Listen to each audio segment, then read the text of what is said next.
이제 우리가 13장부터 시작해서 사도 바울의 전도 여행, 이제 선교 여행, 첫 번째 선교 여행의 이야기를 지금 시작했습니다. 오늘 특별히 이 말씀 속에는 이 요한이라고 하는 다른 이름으로 마가라고 이야기를 합니다. 그러니까 히브리 사람들 그 이름을 부를 때는 요한이라고 불렀고, 또 그가 이제 본격적으로 선교를 하고 전도를 하면서 이제 나아가 사람들에게 불리울 때는 헬라 말로 마가라고 불립니다. 그래서 우리는 이제 마가라는 사람으로 더 익숙한 사람입니다만, 이 히브리 이름으로서는 그는 요한이다. 그래서 우리가 마가 요한 이렇게 불렀던 그 요한에 대한 기록이 여기 아주 한 줄로 잠시 나와 있습니다. 그래, 오늘 이 마가라고 하는 요한, 마가 요한에 대한 이야기를 여러분들과 좀 같이 나누어 보았으면 좋겠습니다.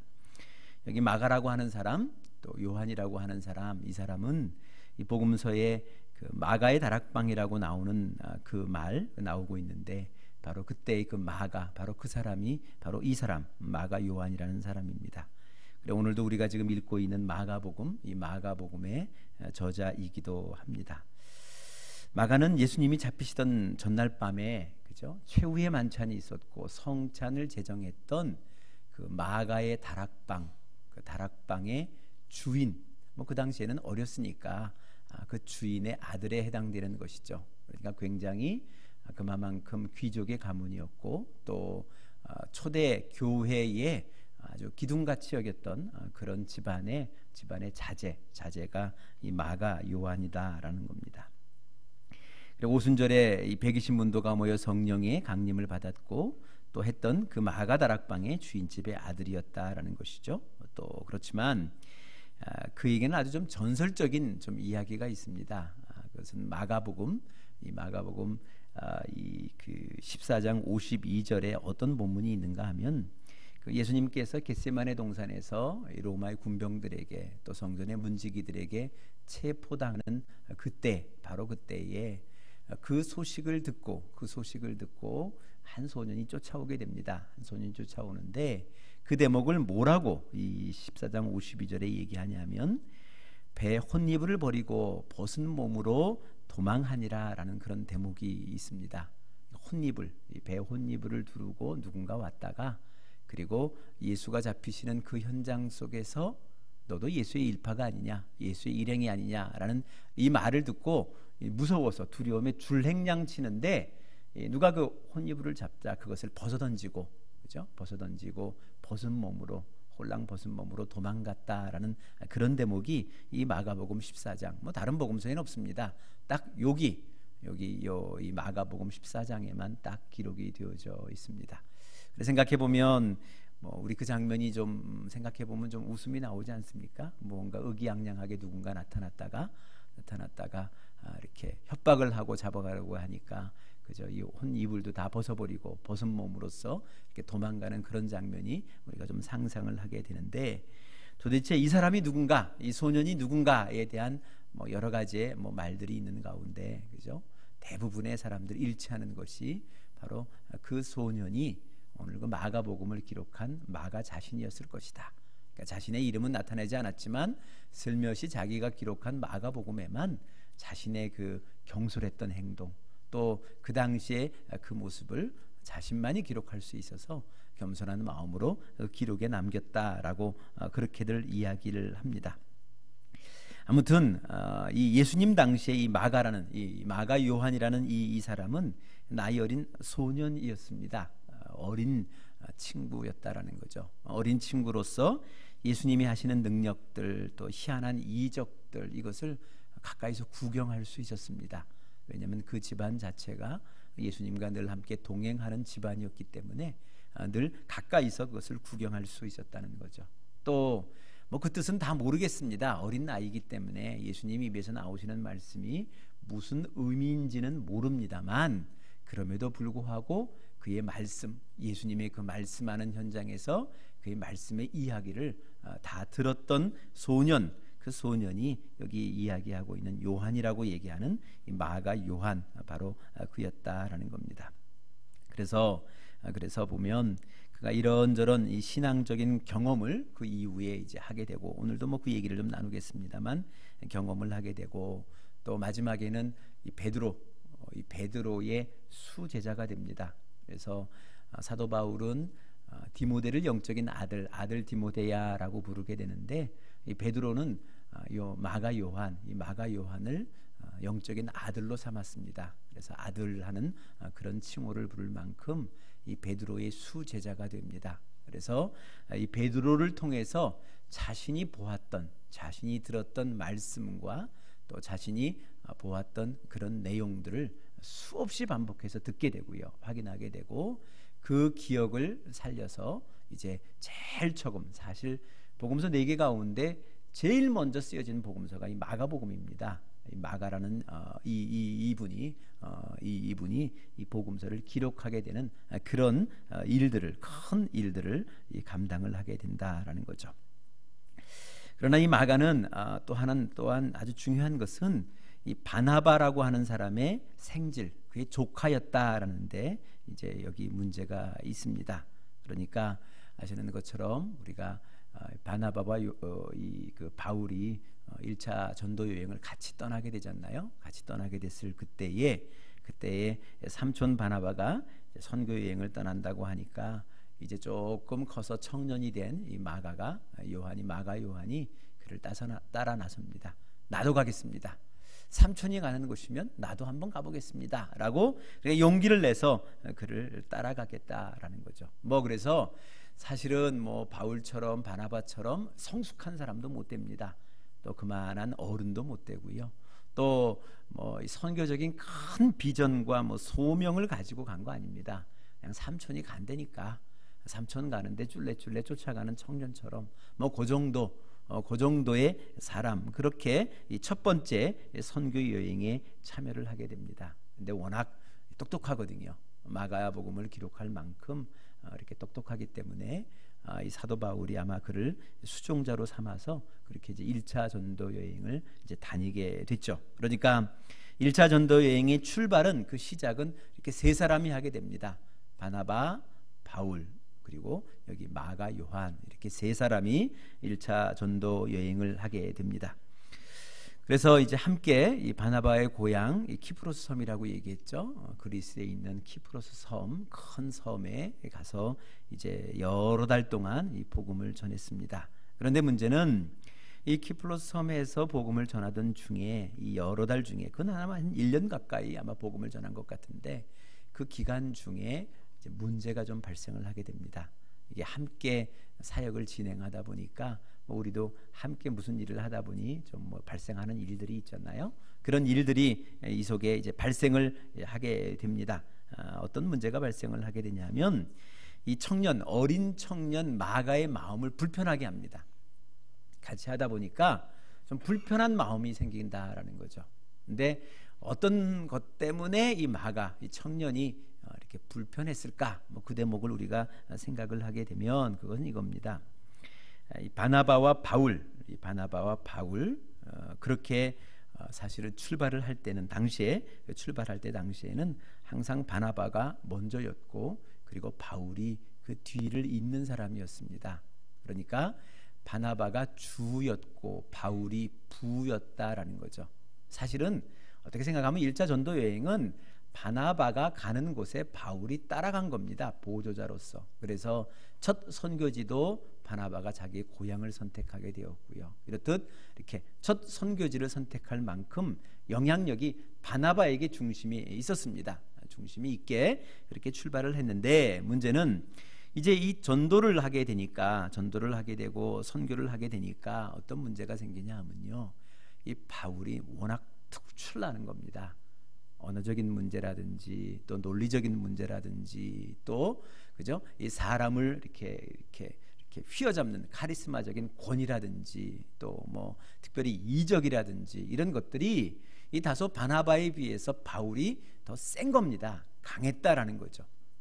점점 이 바나바와 바울이었는데, 바나바가 주장하고 바울이 보조를 했는데, 어느덧 점점 바울이 주가 되고 바나바가 따라주는 그죠? 따라주는 보조자의 역할을 감당하는 모습을 이 묵묵히 이 젊은 청년, 이 청년 마가 요한이 보고 있다는 겁니다. 이게 근데 그의 젊은 마음 속에는 이게 공의롭지가 못하죠. 반듯하지가 못한 것 아닙니까? 세워지기를 바나바가 삼촌 바나바가 주죠. 그리고 바울이 부 선택이 됐습니다. 사실 과거의 역사를 봐도 바나바가 아니면 이 바울이라는 사람이 이 예루살렘 교회에 등장할 수 없는 인물입니다. 이 바나바의 권위가 있었고 또 바나바의 그 권위를 가지고 바울을 추천했기 때문에 예루살렘 제자들이 그를 인정하고 오늘 여기까지 함께 되고 또 한때는 그가 좀 의기소침해서 자기 고향 길리기아에 있는 다소라는 곳에 이제 고향에 가서 낙향해 있을 때에 안디옥 교회를 담임하면서 이 바나바가 그를 불러다가 사실은 안디옥 교회는 담임 목사가 바나바였고 사실은 바울은 부목사쯤으로 불러들인 거거든요. 그러다가 이제 오늘 이 두 사람이 의기투합을 해서 첫 번째 선교 여행을 지금 해주고 있는데 이제 이게 뒤바뀐 겁니다. 그 짧은 1년의 시간 선교지에서 어쩌다 보니 뒤바뀐 모습을 보니까 이 젊은 이 친구의 입장 속에서는 이해도 안 되고요. 이거는 말도 안 되는 거예요. 말도 안 되는 그런 상황이 지금 벌어진 겁니다. 그래서 아마 모름지기 짐작해 보건대 이 젊은 이 마가 요한이라는 친구가 삼촌 바나바에게도 아마 여러 번 이야기했을 것 같아요. 삼촌 이러다 보면 당합니다. 우리 그러지 않겠어요? 이거 가만히 있으면 눈 깜짝하다 당합니다. 그러니까 삼촌 정신 똑바로 차리고 자리 지키세요. 자리 지켜야지. 어떻게 삼촌이 여기에 이게 주고 저가 부고 삼촌이 담임이고 저가 부목사인데 어떻게 그럽니까? 이렇게 아마 마가 요한이 수차례 이야기했을 것 같아요. 그런데 문제는 이 바나바라는 사람이요 꿈쩍하지 않는 겁니다. 조카가 그렇게 얘기하는데 이 바나바의 마음속에는 그것이 중요하지 않아요. 지금 이 바울의 그 등장을 바라보면서 바나바의 마음은 왠지 어떤 마음이 있냐 하면요, 바울 저를 하나님이 들어 쓰신다는 마음이 있는 거예요. 하나님이 저를 사용하신다, 하나님이 저를 사용하시는 것에 나를 사용하신다라는 그 마음이 이 바나바에는 있는 겁니다. 그래서 오히려 바울이 잘하면 잘할수록 많은 사람들이 바울을 추종하고 바울을 만나기 위해 바울의 복음을 듣기 위하여 몰려올 때 바나바는 은근히 감사한 거예요. 은근히 감사한 겁니다. 그래, 참 바울 잘한다. 너 참 바울답다.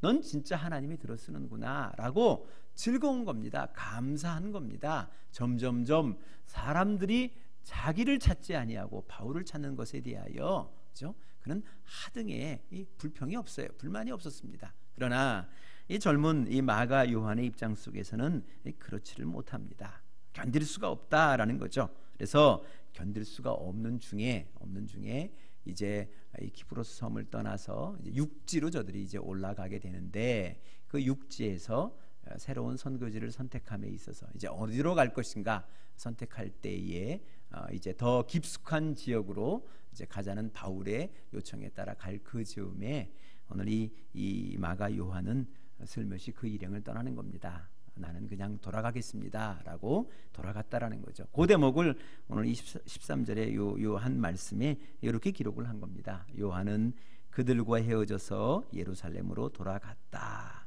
그죠? 그래서 이 비시디아 안디옥으로 더 높은 곳으로 내륙으로 나아가려고 하는 그죠? 그 중에 요한이 도중 하차하고만 바로 이런 대목을 오늘 이 본문 말씀이 기록을 해주고 있습니다. 목사로서 우리가 함께 또 신앙생활을 하면서 좀 안타까운 부분들이 있다면 그런 대목입니다.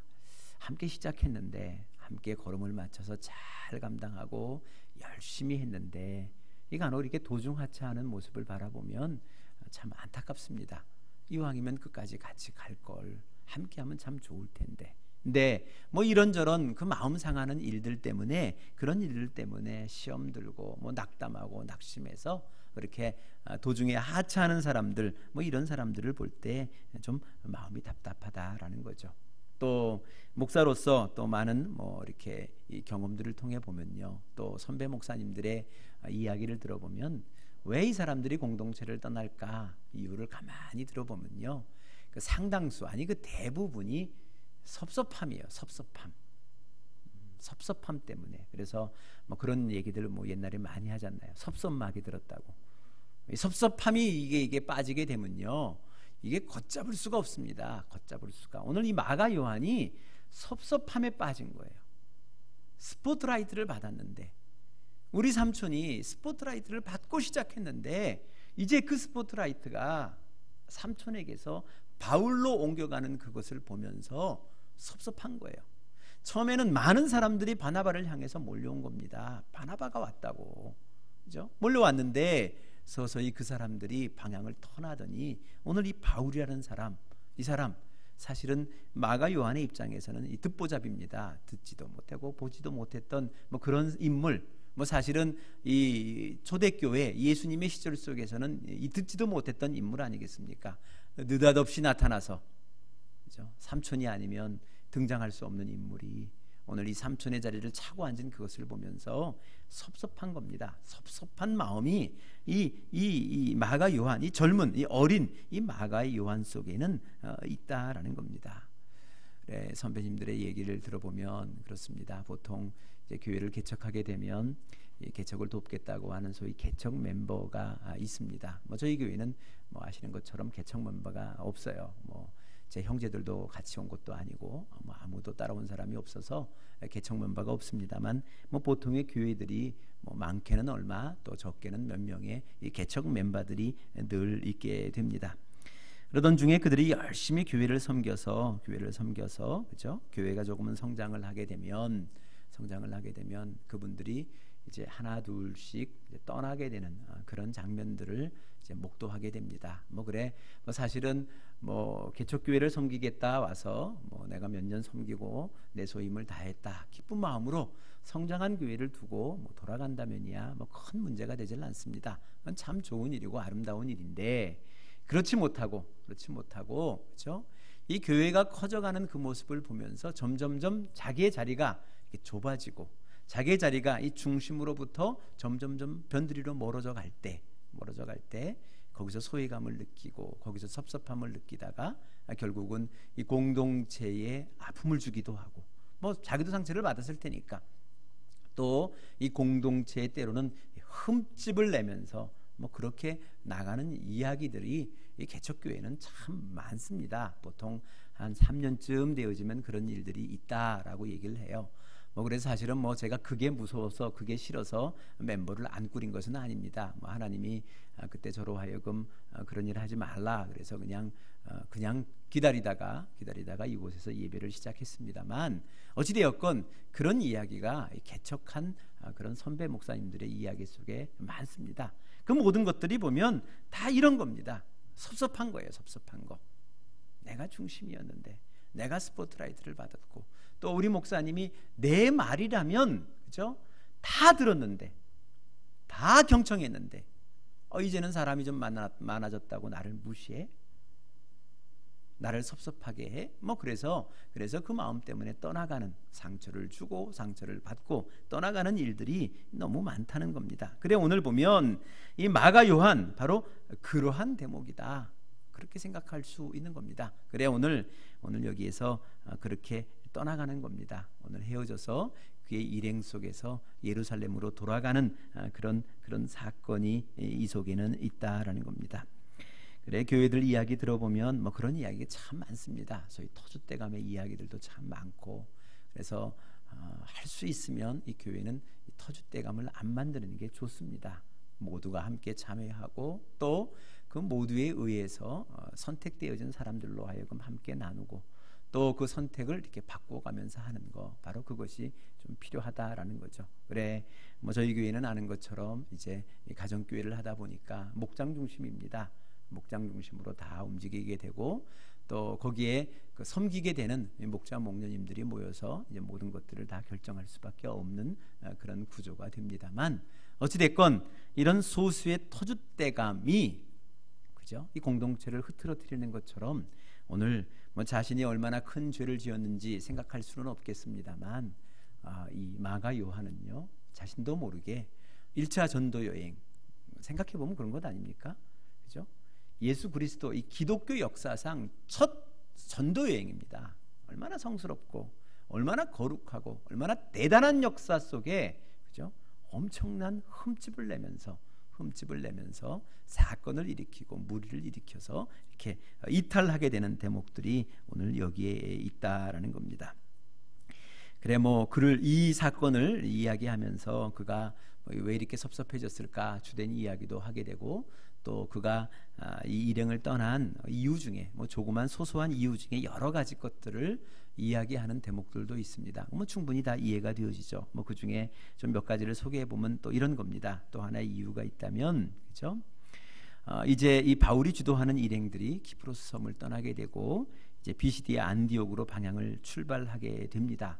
그러니까 그 출발의 그 주도권을 지금 바울이 쥐고 있는 거죠. 그래서 바울은 비시디아 안디옥 더 깊숙한 곳으로 가자라고 하는데 사실 이 더 깊숙한 이곳이 험난한 곳입니다.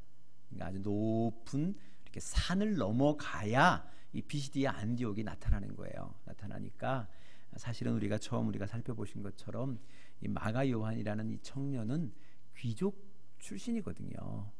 그렇죠?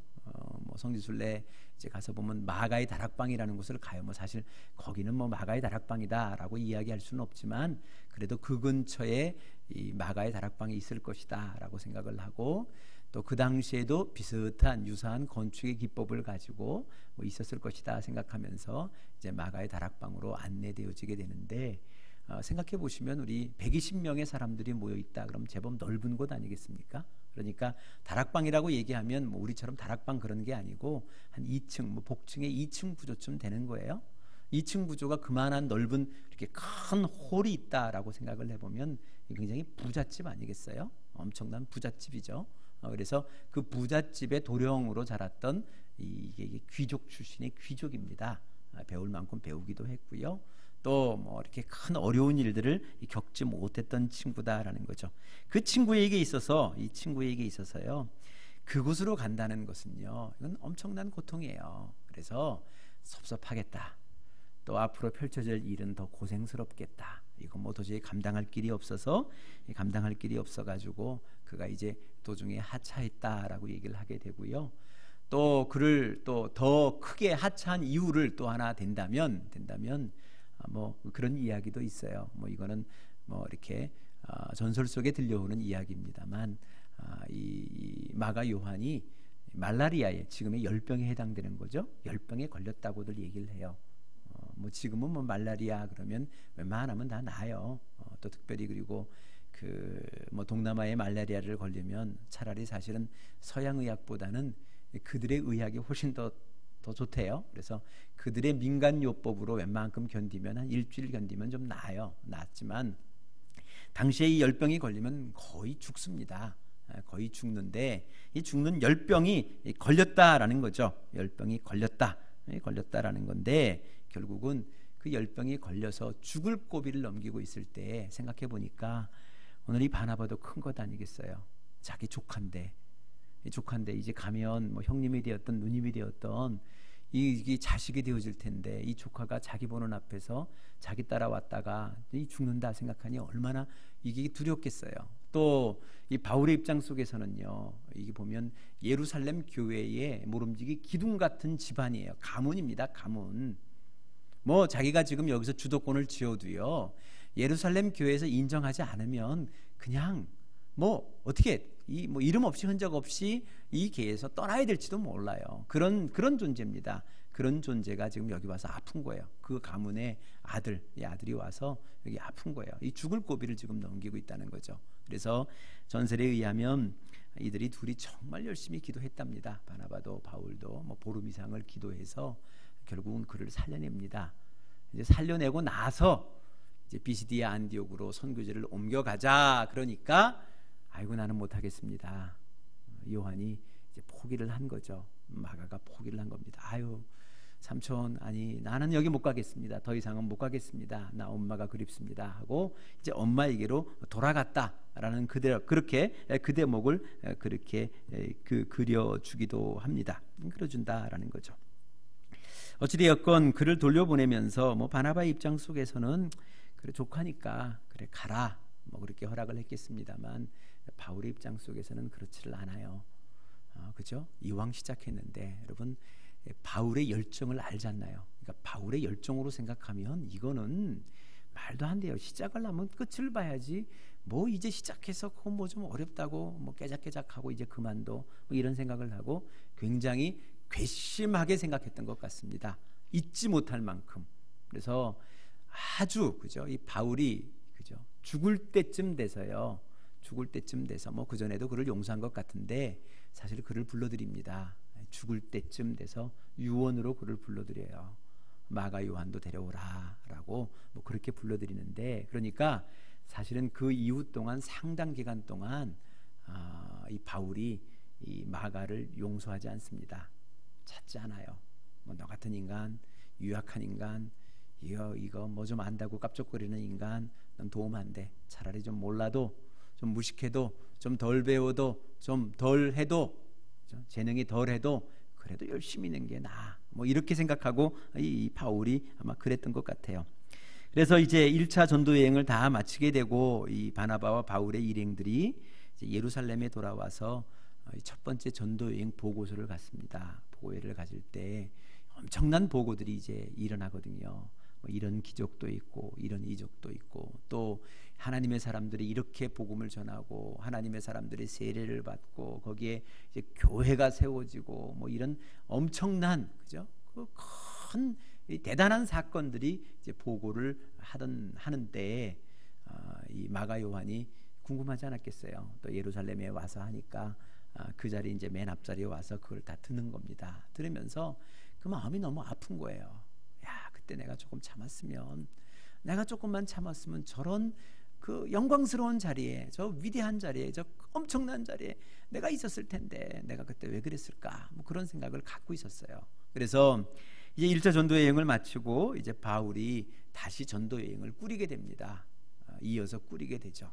왜요? 내친 김에 또 해야 되니까 더 큰 계획을 세우고 이제 2차 전도 여행을 꾸릴 그때에 이제 뒤에 가서 읽어보면 꾸릴 그때에 이 마가 요한이 따라 나섭니다. 나 좀 같이 가게 해주십시오. 나도 좀 선교 현장에 있도록 해주십시오. 나 좀 불러주십시오라고 그가 따라 나섭니다. 물론 그 삼촌 바나바는 허락을 하겠죠. 같이 가자 허락을 했겠죠.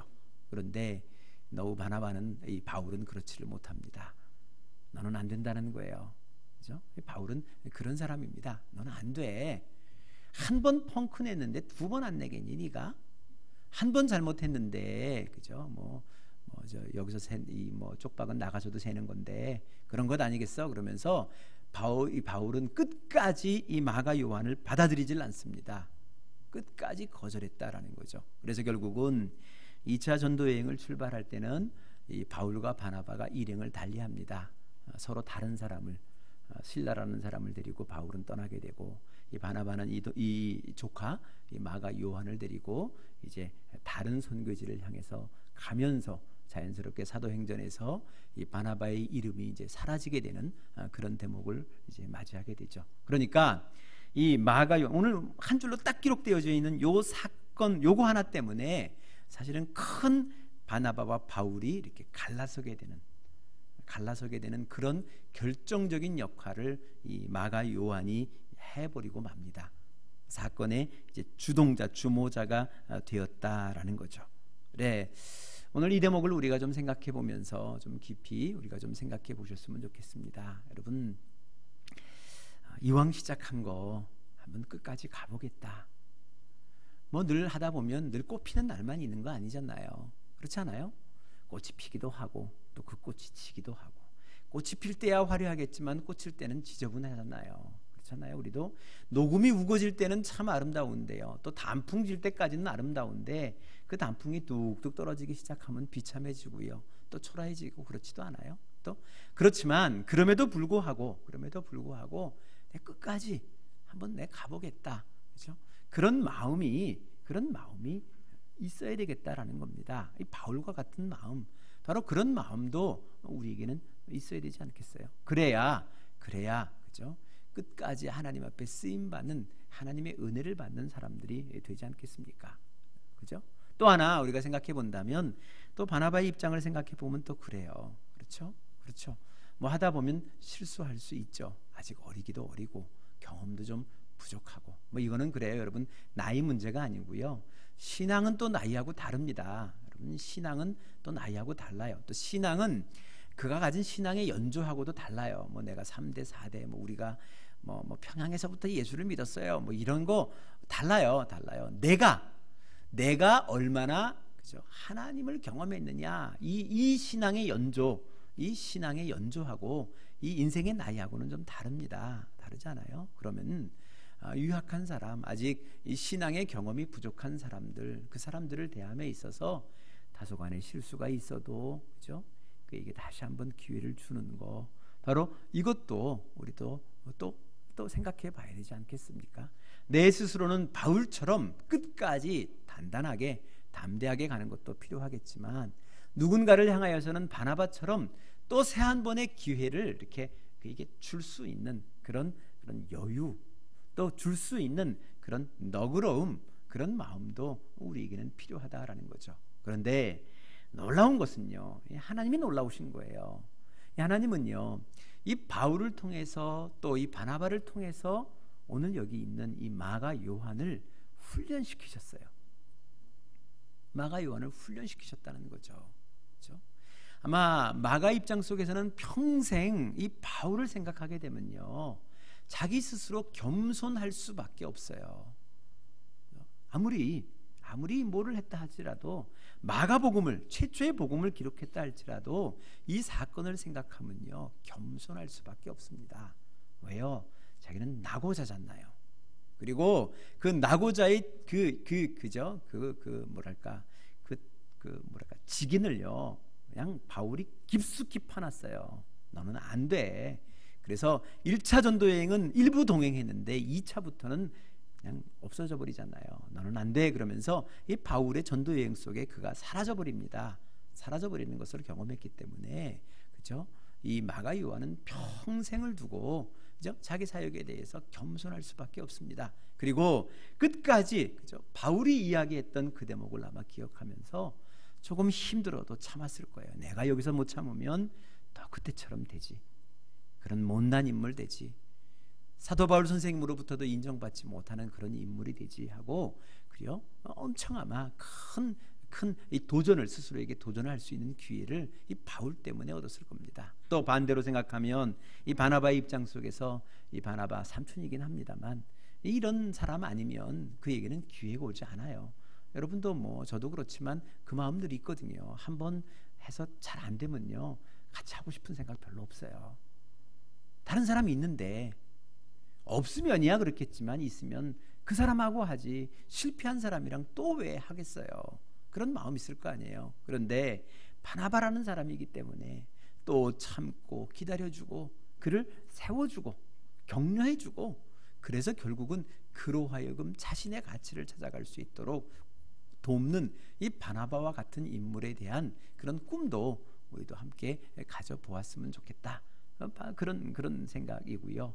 결국은 이 두 사람과의 만남 때문에 이 마가 요한은요, 그런 인물이 됩니다. 인물이 되죠. 그래서 이 마가 요한은 이 전력이 화려한 사람이에요. 잠깐이지만 바울도 수종자로 섬겨봤고요. 또 바나바도 수종자로 섬겨봤고요. 나중에 인생의 이 말년 가운데, 그죠? 상당 부분은 베드로의 수종자로서 그를 쫓아다닙니다. 베드로를 평생 따라다니죠. 그래서 직접적으로 이 베드로의 통역관 역할을 합니다. 이 베드로가 아시는 것처럼 갈릴리 호수에서 태어나 자란 이 어부잖아요. 그래서 예수 그리스도의 은혜를 덧입어 수제자는 되었습니다만, 그죠? 많은 경험도 있고 능력도 있습니다만, 자신의 경험과 그 능력을 헬라말로 이방 사람들에게 전할 그를 재주가 없어요.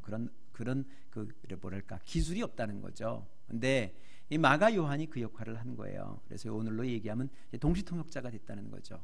베드로가 잠잠하게 자기가 경험했던 예수님의 이야기를 해나가면 누구보다 확실할 거 아니에요. 분명할 거 아니에요. 수제자니까. 남들 12명의 제자 가운데 몇몇 제자는 따라가지 못했던 장소까지 동행했던 사람이니까 얼마나 많은 사건을 가지고 있었겠어요. 그거를 그죠? 담담하게 어딘가 교회 가서 이방 사람들 앞에 전할 때 그 옆에 그 곁에 서서요 묵묵히 그 말씀을 이렇게 통역했던 사람이 이 마가 요한이에요. 마가 요한. 그래서 이 마가복음을 가만히 읽어보면 다른 복음서보다 베드로에 대한 이야기가 굉장히 많아요. 인간적인 베드로에 대한 이야기. 왜냐하면 베드로를 이렇게 따라다니면서 베드로의 이야기를 듣고 그렇죠?